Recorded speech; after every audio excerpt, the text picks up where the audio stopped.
The search helicopter pilot's steady voice crackled through the radio before cutting to stunned silence, his binoculars trembling in his weathered hands. Below, in a sun-dappled clearing 30 miles deep in Yellowstone's wilderness, 8-year-old Emma Patterson lay curled against the massive flank of a 400-pound black bear, both sleeping peacefully in the morning light. This wasn't the mauling scene every rescue team had prepared for. "Jesus Christ," whispered paramedic Janet Morrison into her headset, her medical bag sliding from numb fingers. The co-pilot crossed himself twice, while the wildlife specialist in the back seat fumbled for his tranquilizer gun with shaking hands. 4 days ago, Emma had been a missing child, another tragic statistic. Now she rested her small hand on the bear's chest, rising and falling with each breath, a sight that defied every survival manual ever written. "Command, we need immediate backup," the pilot's voice finally returned, tight with disbelief. "And someone better call the girl's family." How was this child still alive? And why was this massive predator protecting her like a mother would protect her own cub? Leave a like and share your thoughts in the comments along with the city you're watching from now. Let's continue with the story. 3 years earlier, Rebecca Patterson had been the kind of mother who read bedtime stories with different voices for each character and never missed a school play. Her death in what authorities ruled an accidental fall down the stairs had shattered 2 lives: her 8-year-old daughter Emma and her older sister Sarah, who lived 200 miles away in Ohio. What the police report didn't capture was the phone call Sarah had ignored the night Rebecca died, too proud after their bitter argument over their mother's will to answer when her sister needed her most. Marcus Patterson had played the grieving widower perfectly. At Rebecca's funeral, he'd held Emma close while tears streamed down his face, accepting condolences with the broken dignity of a man who'd lost everything. The life insurance company had been sympathetic when processing the $500,000 payout. After all, Marcus was Emma's legal guardian. Rebecca had made sure of that in her will, never suspecting the man she'd married 2 years earlier had already been planning her death. But Sarah Elizabeth Chen Patterson, a retired high school teacher with the persistence of someone who'd spent 30 years getting teenagers to confess their lies, had never stopped asking questions. She'd liquidated her teacher's pension, sold the house her late husband had left her, and spent 3 years following paper trails that led nowhere. Private investigators took her money and delivered false hope. DNA testing services promised answers they couldn't provide. Every Christmas, Sarah set an extra place at her dinner table. For the niece she'd failed to protect and might never find, Emma had grown from a chattering, artistic child into a quiet 8-year-old who drew pictures of bears with star-shaped markings on their foreheads. Marcus noticed these drawings but never asked about them, just as he never asked why Emma sometimes woke up screaming about the night Mommy fell down. The child's memories of that terrible evening remained locked away, surfacing only in nightmares and strange dreams about a massive black bear with gentle eyes and a distinctive scar. What Marcus didn't know was that Rebecca had been more than just a small-town librarian. She'd been a weekend wildlife researcher, volunteering with the local animal sanctuary and studying bear behavior patterns in Yellowstone. 3 years ago, she'd helped rescue and rehabilitate an injured female black bear, a magnificent creature the sanctuary staff had named Luna for the crescent-shaped scar on her forehead. Luna had been released back into the wild just weeks before Rebecca's death, in the same region where Marcus now planned to take Emma on their special camping trip. The official record showed Luna as successfully reintegrated into her natural habitat. What it didn't show was how the bear had wandered close to human habitation that autumn, drawn by familiar scents and sounds. On the night Rebecca died, Luna had been foraging near the Patterson cabin when she heard screaming and a child's terrified cries. By the time the bear reached the house, it was too late to save the woman who had once saved her. but not too late to remember the small girl who smelled like kindness and sang the same lullabies her mother had hummed during Luna's recovery. Marcus Patterson had been planning this trip for 6 months, studying topographical maps of Yellowstone's most remote sections and calculating exactly how far a small child could realistically walk before succumbing to exposure. He'd chosen the Lamar Valley region deliberately, vast, isolated, and filled with enough natural predators to make any death seem tragically inevitable. The hunting permit in his wallet was legitimate, as was the expensive camping gear loaded in his truck. What wasn't legitimate was his intention to return home alone. "Why can't we go to Disney World like Sarah promised?" Emma asked from the passenger seat, clutching the small stuffed bear she'd owned since infancy. Her voice carried the particular whine of a child who sensed something wrong but couldn't articulate what. "You said we'd visit Aunt Sarah this summer." Marcus's jaw tightened at the mention of Rebecca's sister. Sarah had been calling more frequently lately, asking pointed questions about Emma's schooling, her friends, her emotional state. The woman was becoming a problem, one that this trip would solve permanently. "Sarah can't take care of you like I can, sweetheart. She's getting old and she lives too far away. We're family, you and me. We stick together." The lies came easily after 3 years of practice. Marcus had become an expert at playing the devoted stepfather, the man who'd taken on another man's child out of love for her mother.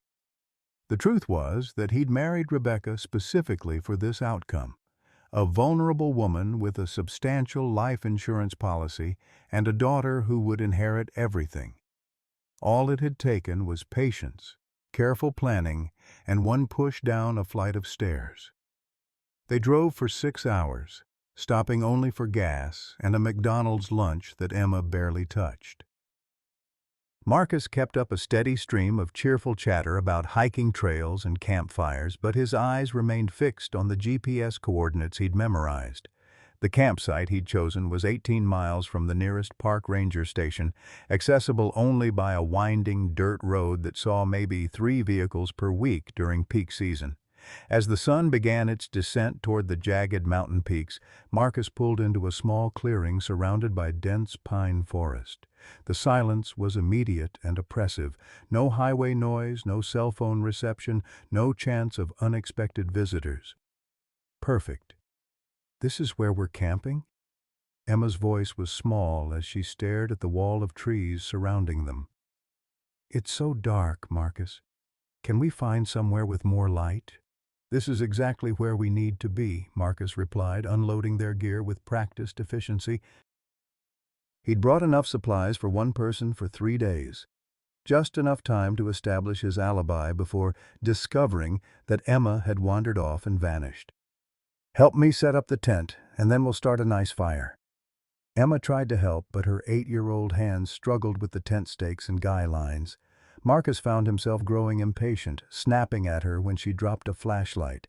This child had been nothing but a burden for 3 years, a constant reminder of Rebecca's presence and a potential witness to questions he'd thought were buried. Soon, very soon, he'd be free of both obligations. As darkness fell, Marcus prepared for the performance of his life. He'd practiced the story dozens of times. Emma had needed to use the bathroom during the night, had wandered into the woods despite his warnings, and had simply vanished. He would search frantically, call for help, play the devastated father figure whose world had collapsed twice in 3 years. The sympathy would be overwhelming. The life insurance money would transfer without question, and Sarah's annoying inquiries would finally stop. "Marcus, I don't feel good," Emma whispered from inside the tent. "My tummy hurts and I miss home. Can we go back tomorrow?" "We just got here, sweetheart. You'll feel better in the morning." Marcus checked his watch. 10:47 p.m. In exactly 6 hours, he would wake up to discover Emma missing, giving him time to drive far enough away to establish an alibi before calling the authorities. Get some sleep now. Big day of hiking tomorrow. But Emma couldn't sleep. Something felt fundamentally wrong about this place, this trip, this man who'd never really felt like family despite 3 years of living in the same house. She lay in her sleeping bag, listening to the night sounds of the wilderness, and thinking about the dreams that had been coming more frequently lately, dreams of her mother's voice calling out warnings, dreams of a large, dark shape standing guard in the shadows. Marcus waited until the child's breathing became deep and regular before making his move. He slipped out of the tent with practiced silence, gathered his personal belongings, and loaded them into the truck. The story was simple. He'd gone to get firewood and returned to find Emma gone. No footprints to follow, no trail to trace. Just another tragic story of a child lost in America's most dangerous wilderness.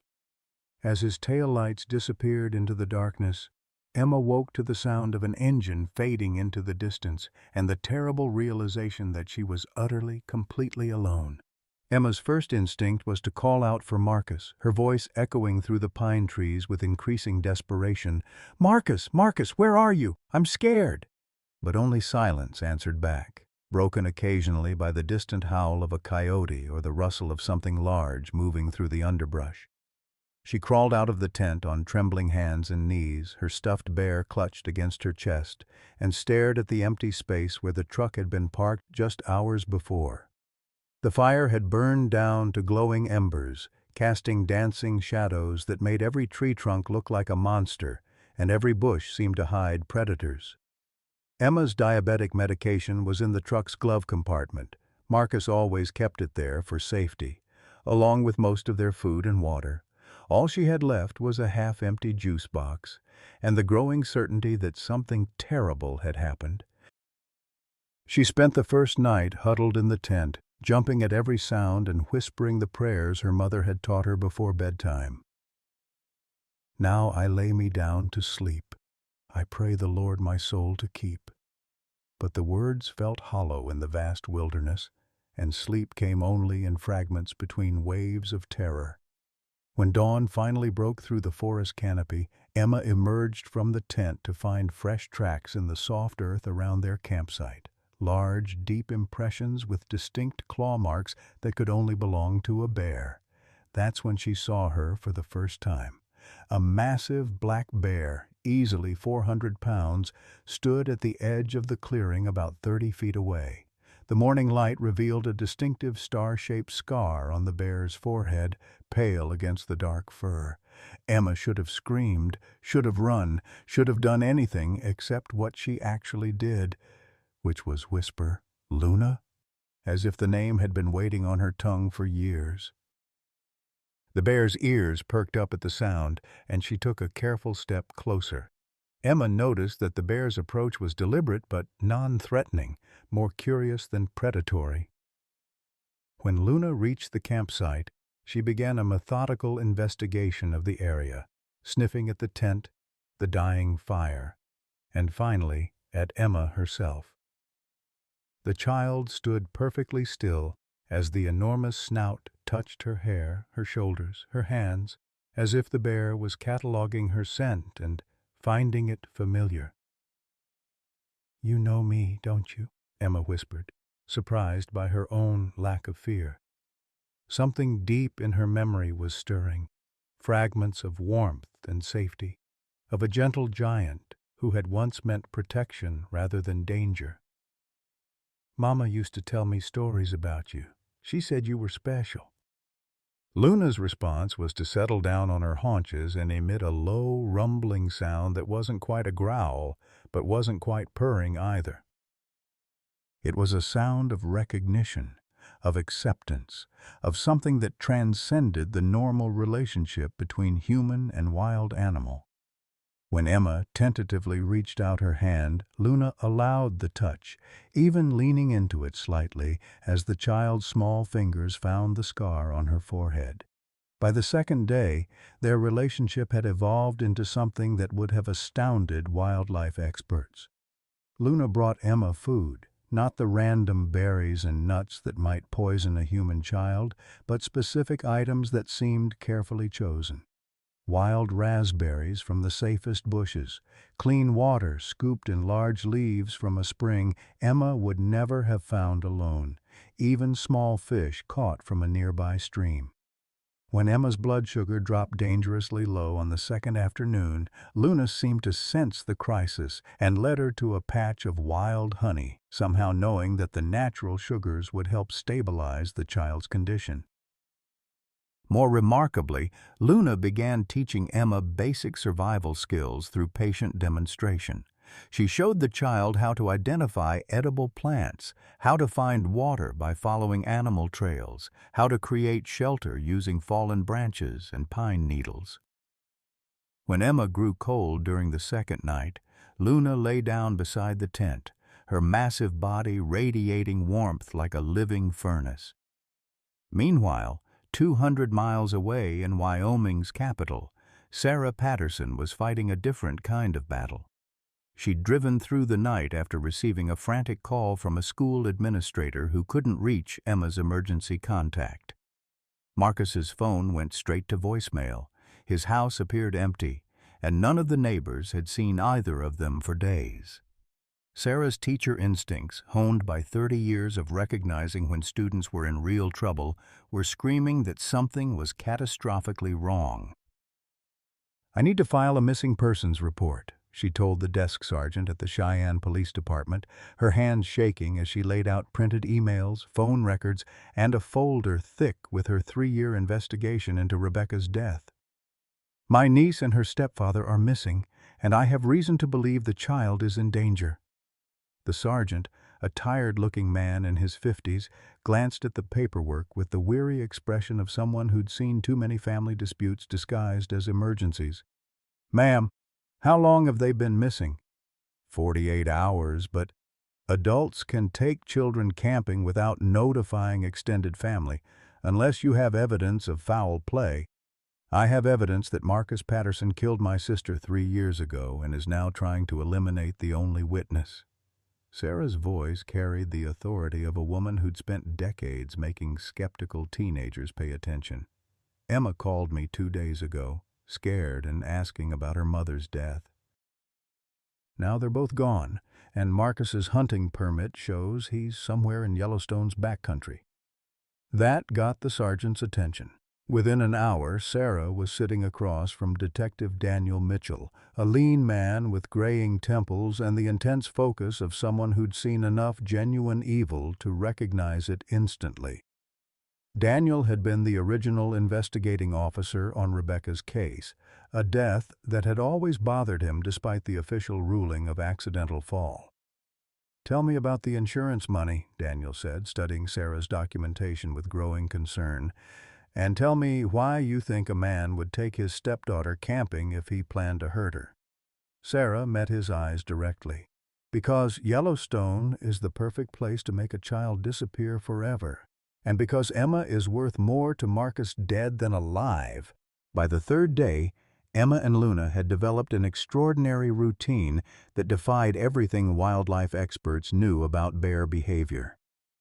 Each morning, Luna would gently nudge Emma awake with her massive snout, then lead her to the spring for fresh water and a careful washing routine. The bear seemed to understand the importance of hygiene for human survival, something no wild animal should have known. Emma found herself talking to Luna constantly, sharing memories of her mother that she hadn't spoken aloud in 3 years.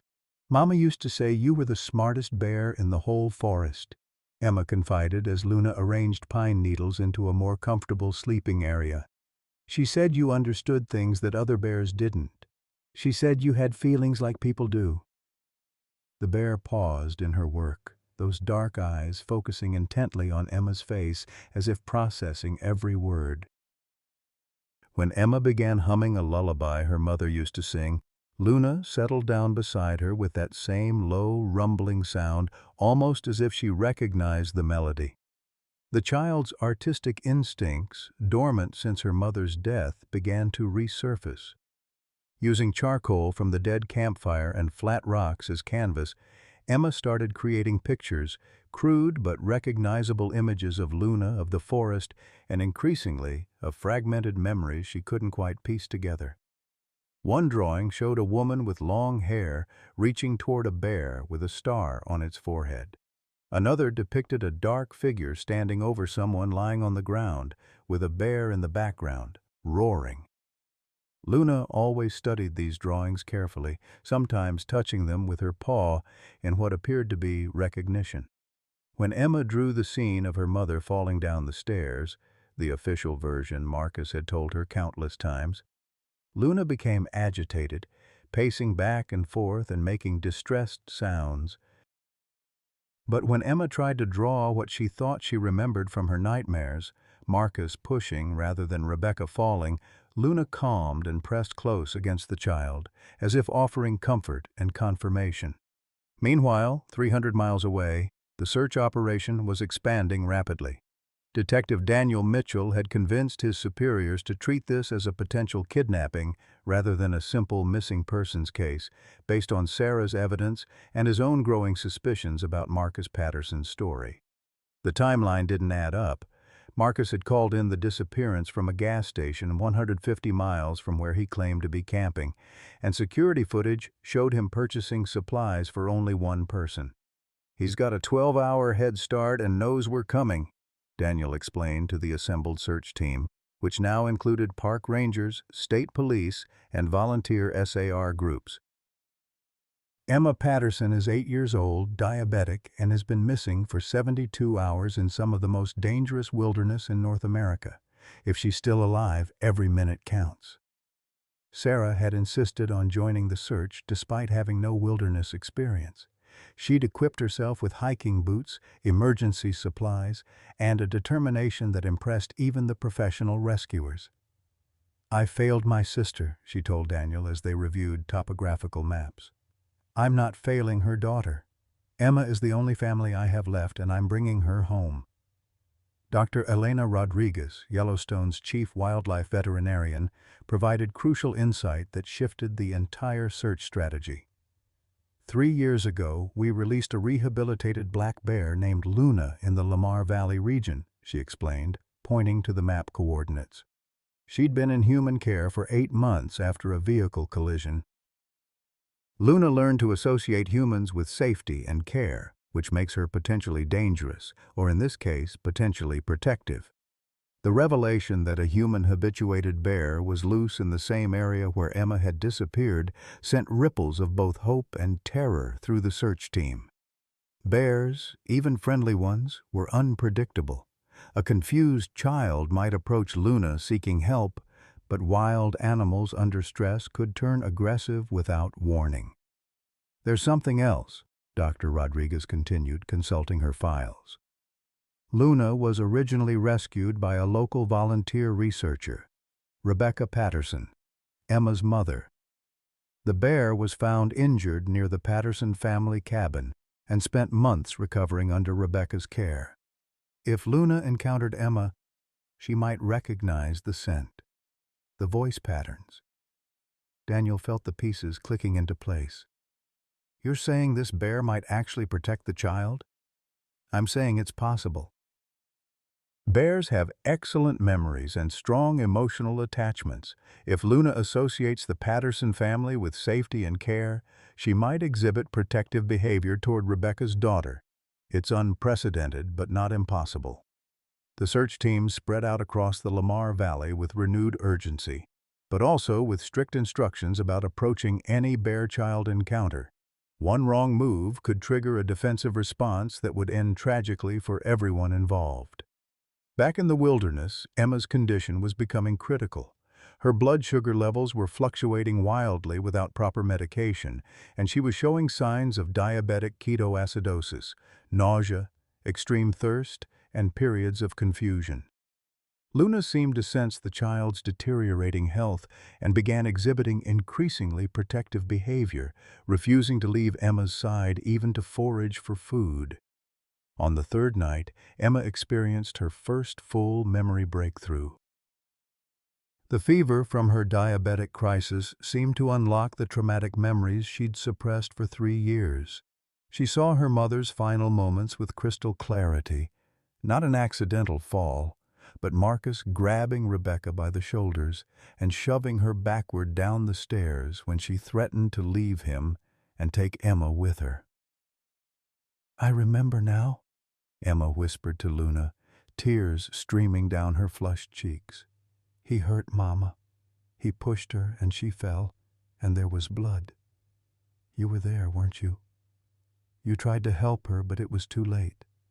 Luna pressed closer, her warm breath on Emma's face as the child continued her revelation. "Mama told me to run to you. She said you would keep me safe until help came. But no help came, and I forgot everything until now." The bear's response was a low, mournful sound that seemed to acknowledge the truth of Emma's recovered memories. Luna had indeed been present that terrible night 3 years ago, drawn by the sounds of violence from the cabin she remembered as a place of healing. She'd arrived too late to save Rebecca, but had watched from the shadows as Marcus staged the scene to look like an accident.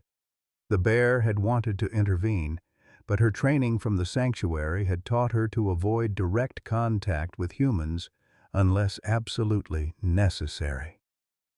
Now, faced with Rebecca's daughter in mortal danger, Luna's protective instincts overrode her learned caution.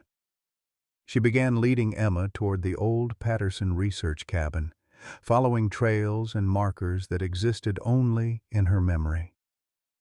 The journey was slow and difficult, with Emma frequently needing to rest as her strength failed. But Luna's determination never wavered. The cabin represented safety in Luna's mind, a place where humans had helped rather than hurt, where healing happened instead of harm. If she could get Emma there, perhaps other helping humans would come, just as they had when Luna herself needed rescue. As dawn broke on the 4th day, search helicopters began their systematic sweep of the valley. The thermal imaging equipment picked up 2 heat signatures moving slowly through the forest, one large, one small, traveling together in a pattern that suggested cooperation rather than predation. When the first aerial observer spotted them through binoculars, the radio chatter that followed would become legendary among search and rescue teams. "Command, this is Sky 7. We have visual on the missing child. She's walking with a black bear.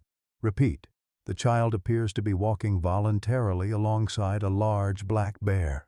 They're heading northeast toward the old research station. The child appears mobile but distressed. The bear is... Jesus, the bear is actually guiding her. I've never seen anything like this." The news that Emma was not only alive, but apparently under the protection of a wild bear sent shockwaves through the search operation. Plans had to be rapidly modified to account for the unprecedented situation. How do you rescue a child from a bear that might be saving her life? Dr. Rodriguez immediately joined the helicopter team, bringing tranquilizer equipment and her extensive knowledge of Luna's behavioral patterns. "We have to be incredibly careful," she radioed to the ground teams converging on the area. "If we spook Luna now, she might run with Emma, taking her deeper into the wilderness. Or worse, she might interpret our approach as a threat and become defensive." Sarah, monitoring the radio communications from the command post, felt her heart breaking and soaring simultaneously. Emma was alive. Miraculous, impossible, but alive. Her sister's child had somehow survived 4 days in deadly wilderness under the protection of the very bear Rebecca had once saved. It felt like a message from beyond, a final gift from the sister she'd failed to protect. But the reunion would have to wait. Marcus Patterson had been located at a motel 200 miles away, his alibi already falling apart under police questioning. When Detective Mitchell informed him that Emma had been found alive, Marcus's carefully constructed facade finally cracked. The man who'd played the grieving stepfather for 3 years suddenly looked terrified rather than relieved. "That's impossible," Marcus blurted out before his lawyer could stop him. "She can't have survived 4 days alone. She's diabetic. She has no survival skills. She should be..." He caught himself, but the damage was done. His reaction confirmed every suspicion Daniel had harbored about the case. As police units raced toward Marcus's location and rescue teams prepared for the delicate operation of separating Emma from her unlikely guardian, the little girl and the massive bear continued their slow journey toward what both hoped would be safety. Emma's strength was fading rapidly, but Luna's presence gave her courage to keep moving. They were so close to the cabin now, so close to the place where healing had once happened and might happen again. Neither of them knew that Marcus, realizing his plan was collapsing, had already escaped police surveillance and was racing back toward Yellowstone in a stolen vehicle, desperate to silence the only witness who could destroy him forever. The old Patterson research cabin materialized through the morning mist, like something from a fairy tale. Its weathered logs and moss-covered roof a testament to Rebecca's years of wildlife study. Emma recognized it immediately, though she hadn't consciously remembered it until this moment. Her mother had brought her here countless times during the summers, teaching her about animal behavior while Luna recovered from her injuries in the makeshift rehabilitation enclosure behind the building. Luna approached the cabin with visible excitement, her massive paws moving with surprising delicacy as she navigated around the familiar structures. She led Emma directly to a loose board near the foundation, a board that concealed an emergency supply cache Rebecca had maintained for researchers working in remote locations. Inside, wrapped in waterproof containers, were basic medical supplies, water purification tablets, and most crucially, glucose tablets that could help stabilize Emma's dangerously low blood sugar. "You remember everything, don't you?" Emma whispered, as Luna watched her consume the life-saving glucose. "You remember Mama helping you get better. You remember this place being safe." The bear's response was that low rumbling sound Emma had come to interpret as contentment, but her dark eyes never stopped scanning the tree line for potential threats. The radio equipment inside the cabin was ancient but functional. Emma's mother had taught her basic emergency procedures during their visits, lessons that seemed like games at the time but now proved vital. With shaking hands, she managed to activate the emergency beacon that would signal her location to any rescue teams in the area. The device's steady beeping felt like a heartbeat of hope in the wilderness silence. But Emma and Luna weren't alone in recognizing the cabin's significance. Marcus Patterson, driving a stolen pickup truck with desperate fury, knew exactly where they were heading. The cabin represented the epicenter of his worst nightmare, the place where Rebecca had documented her growing suspicions about his true nature, where she'd hidden evidence of his threatening behavior, and where Emma might recover the memories that could send him to death row. The helicopter's thermal imaging had tracked Emma and Luna's progress, and rescue teams were converging on the area from multiple directions. Dr. Rodriguez coordinated the approach with military precision, knowing that one wrong move could trigger a protective response from Luna that might endanger everyone involved. The bear had already demonstrated intelligence and emotional attachment far beyond normal wild animal behavior. There was no predicting how she might react to perceived threats. "All units maintain distance until we can assess the situation," Dr. Rodriguez radioed to the ground teams. "Luna has been human habituated, but she's still a 400-pound predator. If she interprets our approach as hostile, this rescue could become a tragedy very quickly." Sarah had convinced the incident commander to let her approach the cabin on foot, accompanied by Daniel Mitchell and Dr. Rodriguez.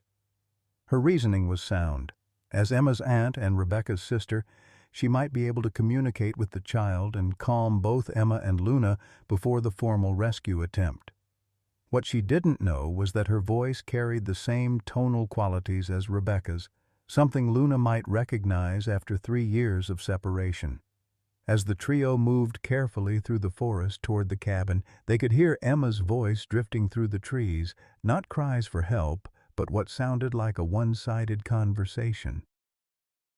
The child was talking to Luna in the same patient, explanatory tone Rebecca had once used when teaching the injured bear to trust human care. "The people coming to help us aren't bad people," Emma was saying. "They're like Mama was. They want to help animals and keep everyone safe. You don't have to be scared of them." Luna listened intently, her massive head tilted as if she understood every word.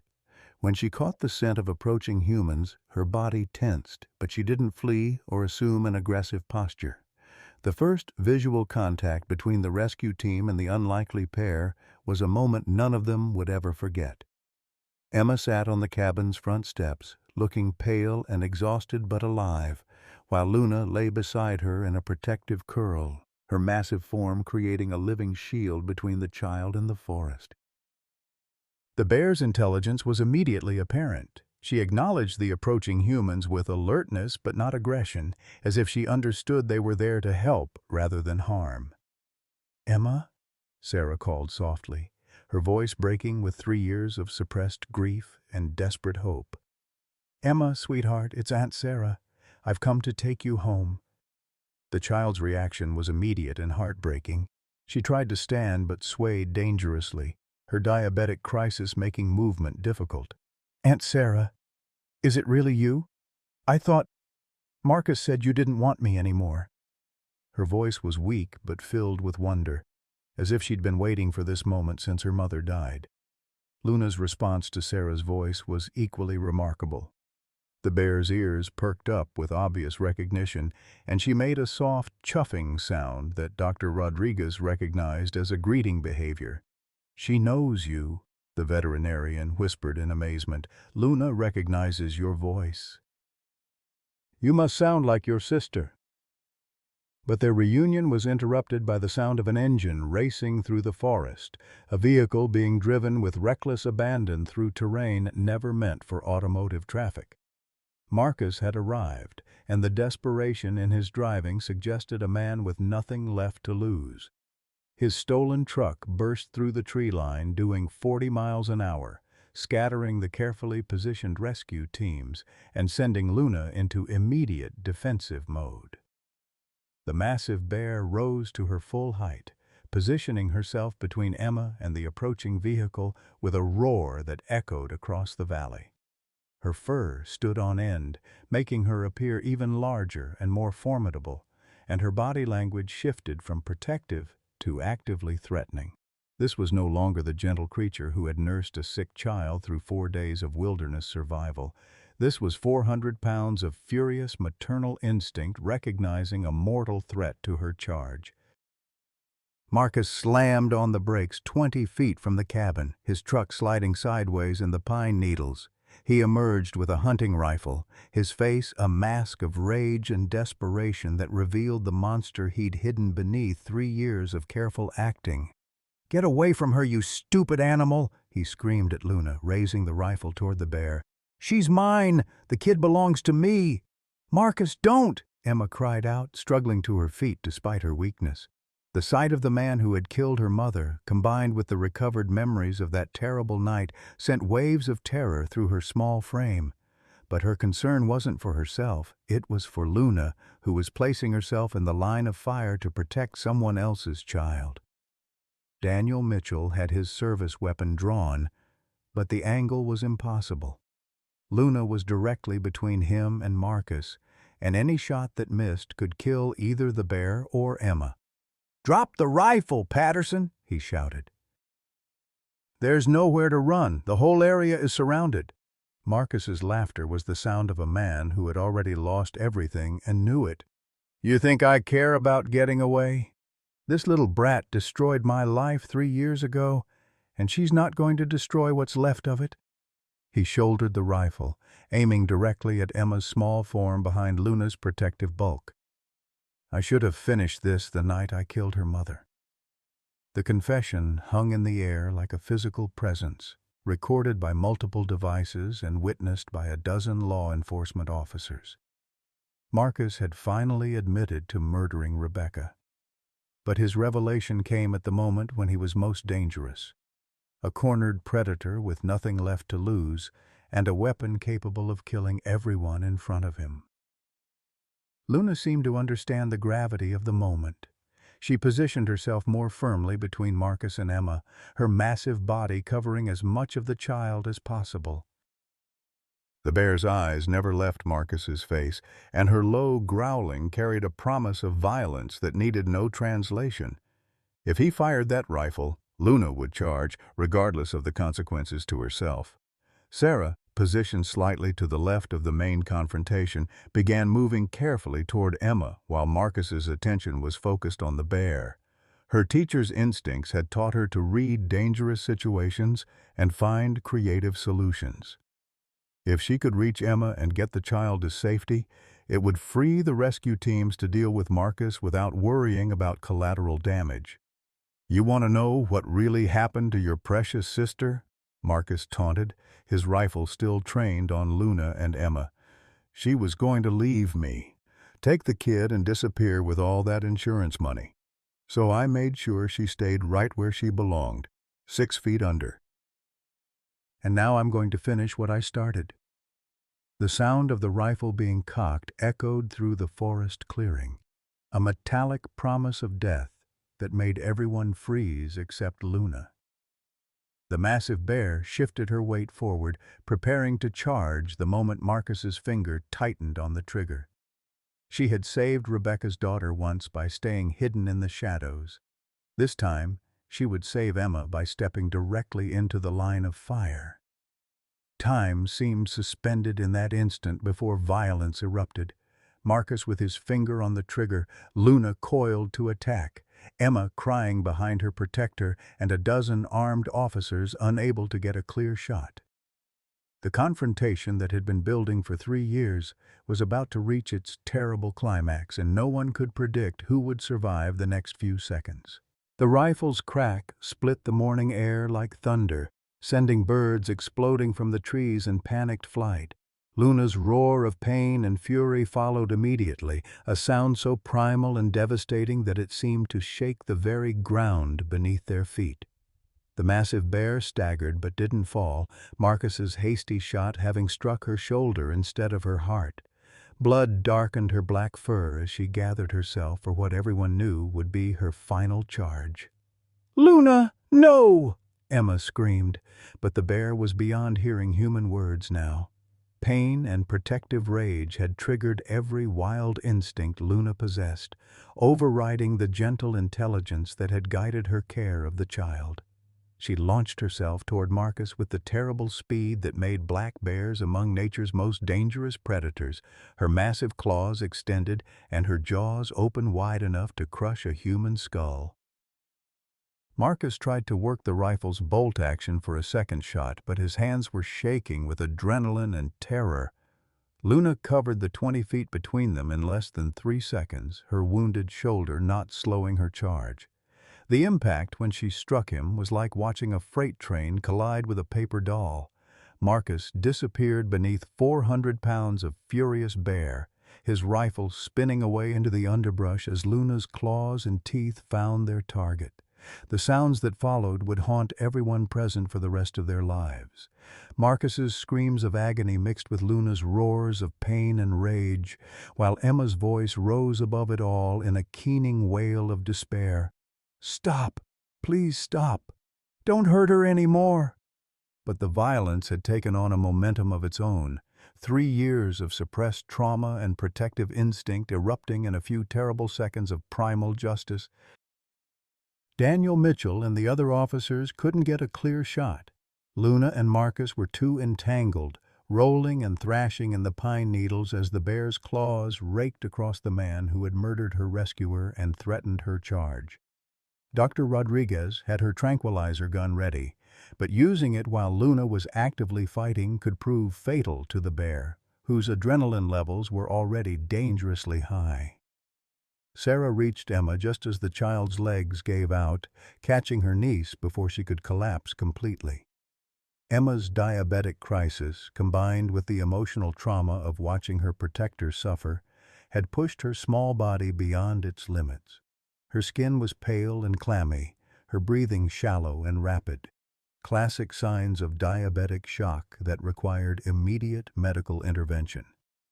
"We need paramedics now," Sarah shouted into her radio, cradling Emma against her chest while keeping one eye on the savage fight 20 feet away.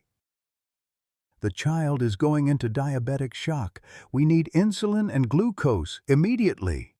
Luna's strength was failing, the bullet wound in her shoulder was bleeding heavily, and Marcus's desperate struggles had reopened old injuries from her accident 3 years earlier. But even as her movements grew slower and more labored, she maintained her grip on the man who represented everything evil and threatening in her understanding of the world.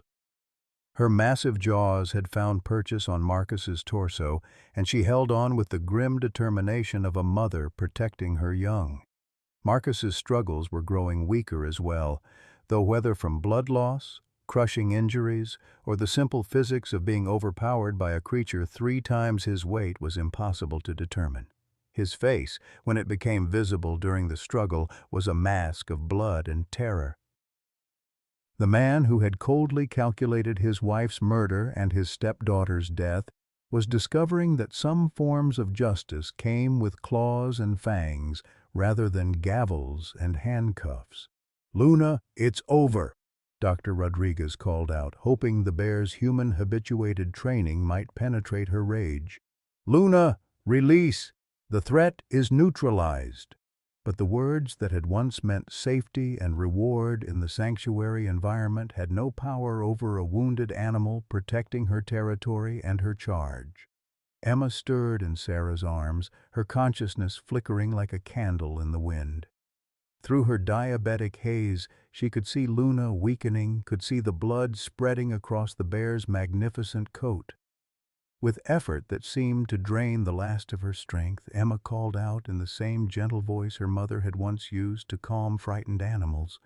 "Luna, come back to me," she whispered, her small voice somehow carrying across the chaos. "Mama's gone, but I'm still here."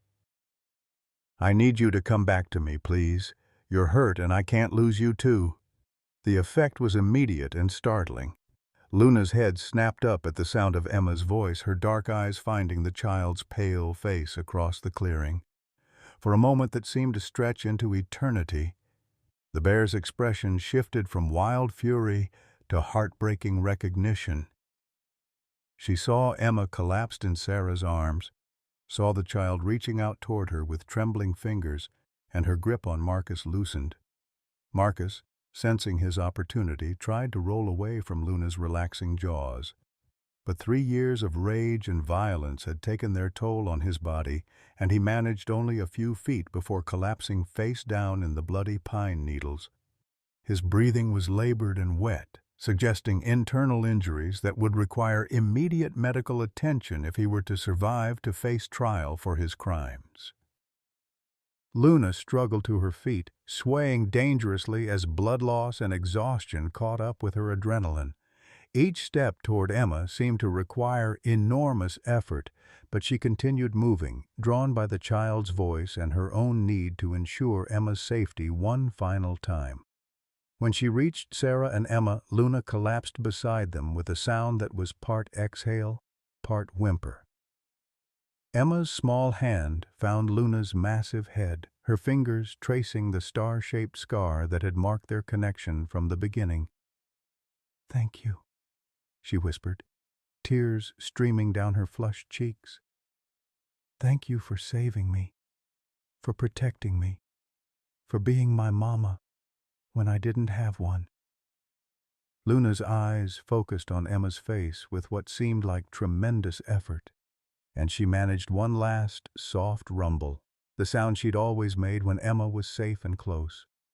The paramedics arrived like a small army, their equipment and expertise finally bringing professional medical care to the scene of devastation.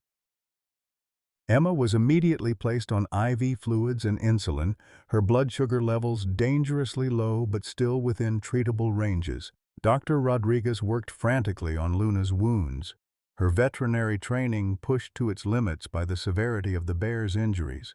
Marcus Patterson was also receiving medical attention, though his treatment was complicated by the need for armed guards and the extent of his injuries. Luna's claws had caused significant trauma to his chest and abdomen, and his chances of survival were uncertain.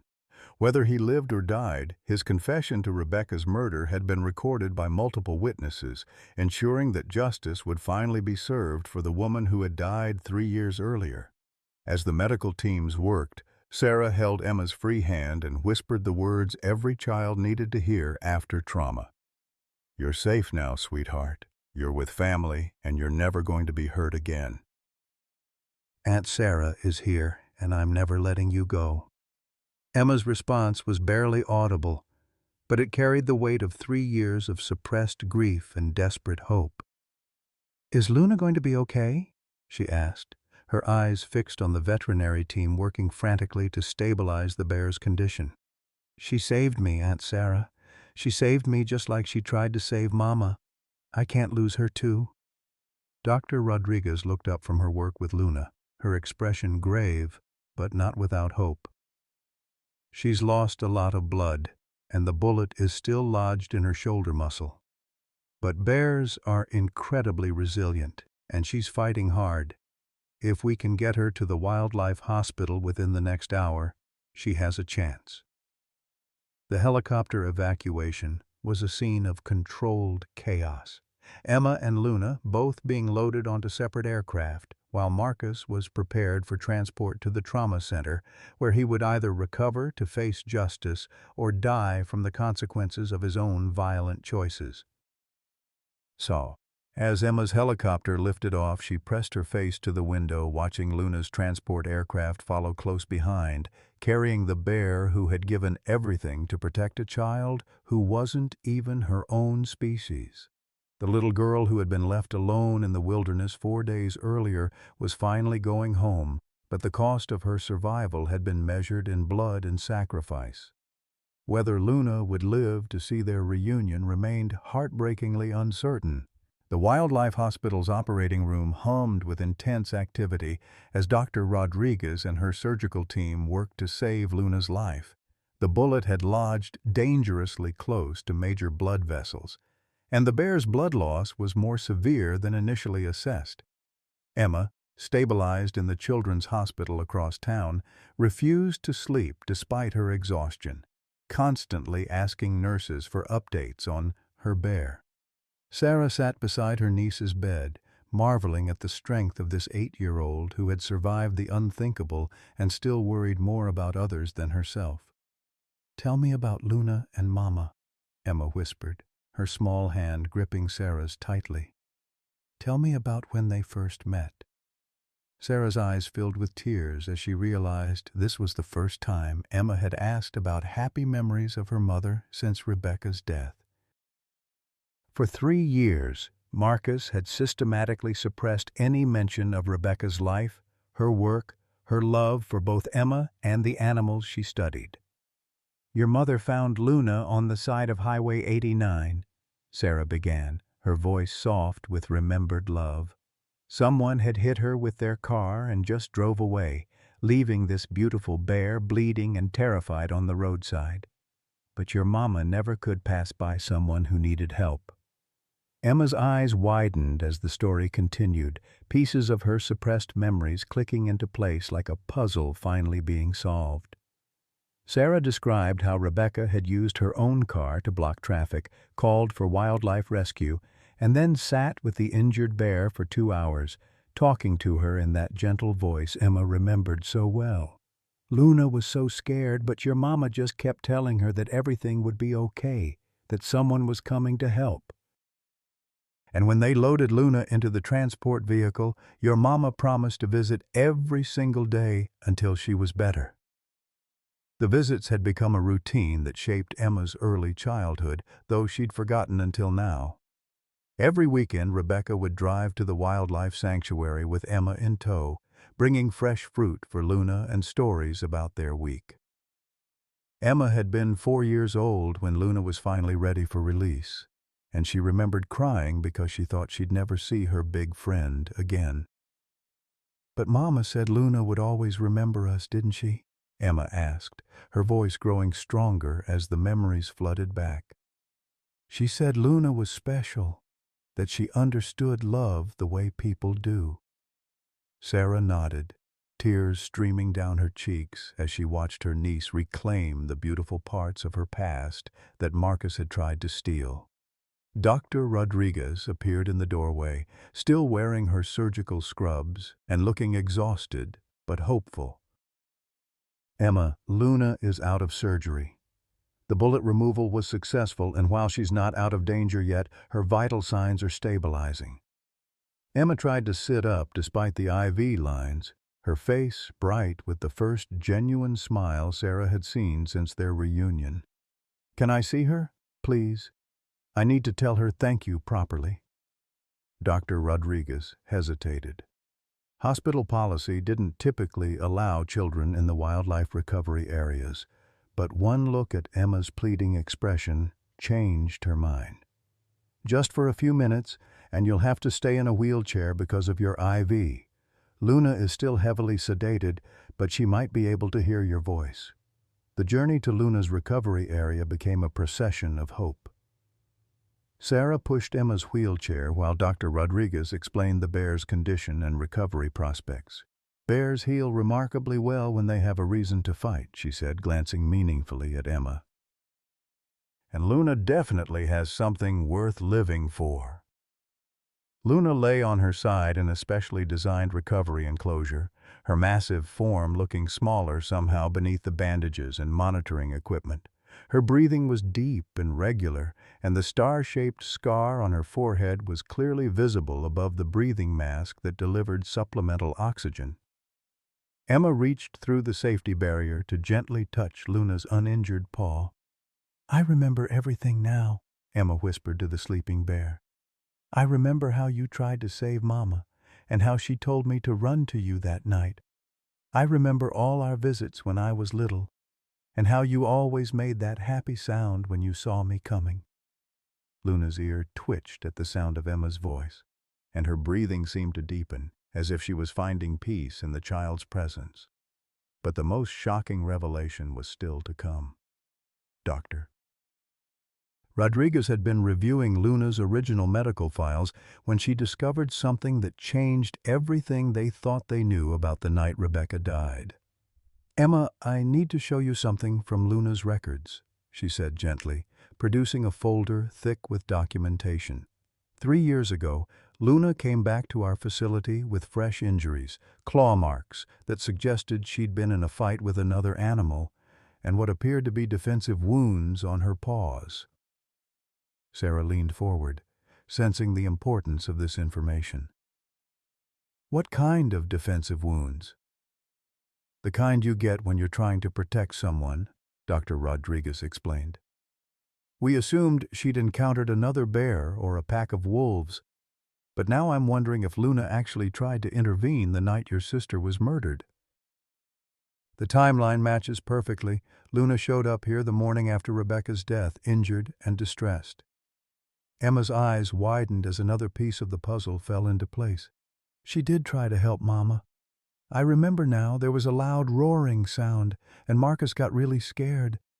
He kept looking toward the door like something was coming. Luna was trying to save her, wasn't she?" The implications were staggering. Luna hadn't just been a passive witness to Rebecca's murder, she had actively tried to prevent it, sustaining injuries in the process. Marcus had managed to escape that night, but Luna's intervention had clearly disrupted his plans and possibly saved Emma from immediate harm. The bear's protective behavior toward Emma wasn't just instinct or recognition. It was a promise kept, a debt of love passed from mother to daughter through the heart of a wild animal. "There's more," Dr. Rodriguez continued, her voice filled with wonder. "The veterinary team that treated Luna 3 years ago noted something unusual in her behavior. She kept making distress calls, not typical bear vocalizations, but sounds that seemed designed to attract human attention. She was trying to get help for Rebecca, even after it was too late." Sarah felt her heart breaking and healing simultaneously. Her sister had died knowing that her beloved Luna was trying to save her, and Emma had survived because a wild animal understood concepts like loyalty, love, and sacrifice that many humans never grasped. "Rebecca would be so proud," she whispered, watching Emma continue to comfort the sleeping bear. She saved Luna, and Luna saved you. It's like she's still protecting you through the animals she loved." The sound of approaching footsteps interrupted their emotional revelation. Detective Daniel Mitchell appeared in the doorway, his expression grim but satisfied. "I have news about Marcus Patterson," he announced.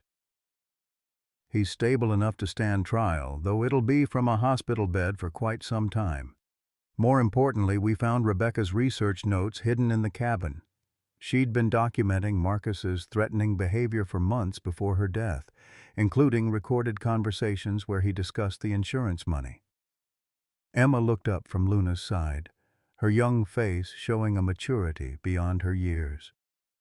"Will he go to jail forever? I don't want him to ever hurt anyone else like he hurt Mama and tried to hurt me." Daniel's expression softened as he addressed the brave child who had survived so much. "Yes, Emma. With his confession, the evidence we found, and your testimony when you're feeling better, Marcus will spend the rest of his life in prison. He'll never be able to hurt you or anyone else again." The relief that crossed Emma's face was profound, as if a weight she'd carried for 3 years had finally been lifted. But the most beautiful moment came when Luna began to stir from her anesthesia. Her dark eyes opened slowly, unfocused at first, but gradually finding Emma's face beside her recovery area. The low, rumbling sound she made was weak but unmistakable. The same contented purr she'd used to comfort Emma during their 4 days in the wilderness. "She knows you're here," Dr. Rodriguez marveled. "Even with all the medications in her system, she recognizes you. The bond between you two is remarkable. I've never seen anything like it in 20 years of wildlife medicine." Emma pressed her face as close to the barrier as safely possible, her voice filled with the unconditional love only children and animals truly understand. "Thank you for saving me, Luna. Thank you for keeping your promise to Mama. Now it's my turn to take care of you while you get better." As if responding to Emma's words, Luna's massive paw moved slightly, coming to rest against the barrier where Emma's small hand waited on the other side. The gesture was subtle but unmistakable. Two survivors, separated by species but united by love, acknowledging their shared journey from trauma to healing. The little girl who had been left alone in the wilderness had found her way home, carrying with her a bear who understood that family isn't defined by blood or species, but by the willingness to sacrifice everything for someone you love. 3 months later, autumn painted the Wyoming landscape in brilliant golds and crimsons as Sarah's Honda Civic pulled into the parking area of the North American Bear Sanctuary. Emma bounced excitedly in the passenger seat, clutching a hand-drawn card that depicted a little girl and a large black bear with a star on her forehead, surrounded by hearts and the words, "Thank you for everything," written in careful 8-year-old script. "Remember what Dr. Rodriguez said?" Sarah reminded her niece gently. "Luna is still recovering, so we need to be calm and quiet during our visit." But Sarah's own excitement was barely contained. These weekly visits had become the highlight of both their lives, a sacred ritual that connected them to Rebecca's memory and celebrated the miracle of Emma's survival. Emma had thrived in the 3 months since her rescue. Living with Sarah in a cozy house outside Cheyenne, she attended a new school where teachers understood her history and supported her healing. The nightmares had gradually faded, replaced by dreams of running through forests with a gentle giant who smelled like pine needles and safety. Weekly therapy sessions helped her process the trauma, but it was these visits with Luna that truly facilitated her emotional recovery. Luna had exceeded every veterinary prediction for her healing. The bullet wound had healed cleanly, leaving only a small scar on her shoulder to match the star-shaped mark on her forehead. More remarkably, her emotional state had stabilized in ways that amazed the sanctuary staff. Bears in captivity often showed signs of depression or anxiety, But Luna seemed genuinely content, as if she understood that her sacrifice had served a purpose greater than mere survival. "Miss Emma!" called Dr. Rodriguez as they approached the visitor center. "Luna's been pacing by the fence all morning. I swear she knows what day it is." The veterinarian had become like extended family to Sarah and Emma, their shared experience creating bonds that transcended professional relationships. "We have some wonderful news to share with you today." They walked the familiar path to Luna's enclosure, a spacious habitat designed to simulate natural forest conditions while providing the medical monitoring she still required. Emma could see Luna waiting at the fence line, her massive form somehow managing to convey eager anticipation. The moment Luna spotted Emma, she rose on her hind legs, a behavior that might have terrified most people, but filled Emma with joy. "Hi, Luna!" Emma called out, pressing her small hands against the reinforced fencing. "I brought you something special today. Sarah helped me make cookies with honey just like you like them." Luna approached the fence with her characteristic gentle deliberation, sniffing carefully at Emma's offering before accepting the treats with surprising delicacy for such massive paws. Dr. Rodriguez watched their interaction with professional fascination and personal warmth. "Emma, the wonderful news I mentioned, Luna's health has improved so dramatically that we're considering a very special placement for her. There's a new wildlife education program starting next spring, and Luna would be perfect as an ambassador bear. She'd live in a beautiful, natural setting and help teach children about wildlife conservation." Emma's face lit up with understanding. "You mean she'd get to help other kids learn about bears, like how Mama taught me about animals?" The connection to Rebecca's work wasn't lost on any of them, Luna continuing the educational mission that had defined her first human friend's passion. "Exactly like that," Dr. Rodriguez confirmed. "And the best part is the facility is only 2 hours from Cheyenne. You and Sarah could visit regularly and Luna would have a job that matters." The prospect of Luna having purpose beyond mere survival resonated deeply with Emma, who had learned that healing meant more than just recovering from trauma. It meant finding ways to transform pain into something meaningful. As they sat together by Luna's enclosure, Sarah shared news that she'd been saving for this special day. "Emma, I have something to tell you too. I've been talking to a lawyer about adopting you officially. Would you like that? Would you like to be my daughter legally, as well as in our hearts?"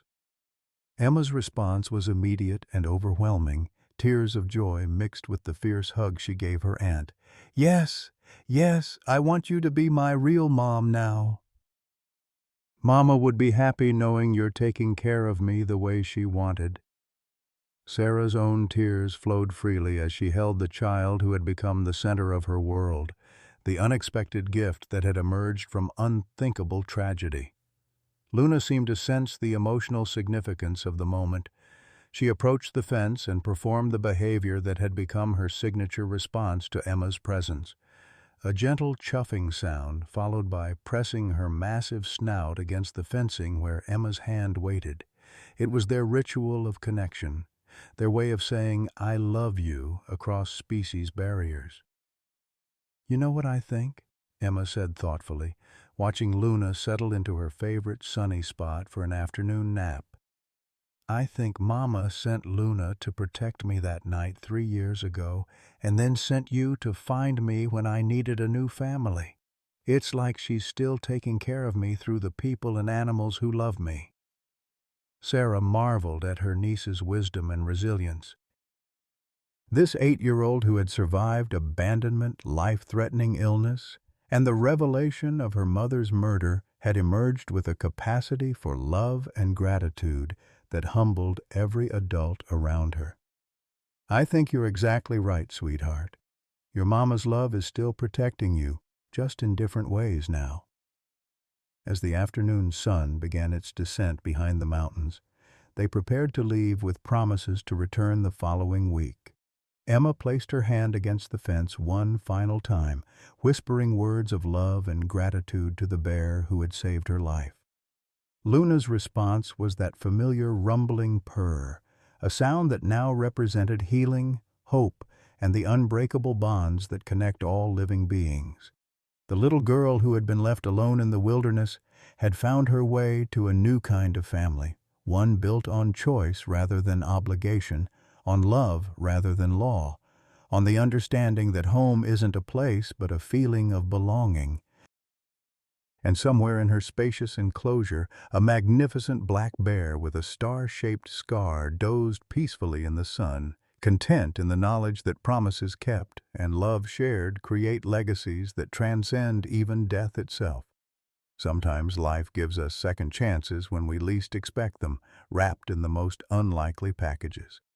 Emma's story reminds us that family isn't always about blood. It's about who shows up when the world feels darkest. At 55, 60, or beyond, many of us know the ache of loss, the weight of regret, and the fear that our best years are behind us. But Sarah's journey from guilt-ridden sister to devoted mother proves it's never too late to become the person someone desperately needs. Luna, a wounded bear who remembered kindness, became a guardian angel with fur and claws, showing us that love transcends species, circumstances, and even death itself. In our golden years, we often forget our own capacity to be someone's miracle. Whether it's a grandchild who needs our wisdom, a neighbor who could use our friendship, or an animal at the local shelter who's waiting for a gentle touch, we all have the power to be someone's Luna, someone's Sarah. The greatest inheritance we can leave isn't money or property, but the memory of unconditional love freely given. Every day offers us the chance to be the answer to someone's prayer. What unexpected family member has brought the greatest joy to your life? Have you ever experienced a moment when an animal seemed to understand your heart better than humans did?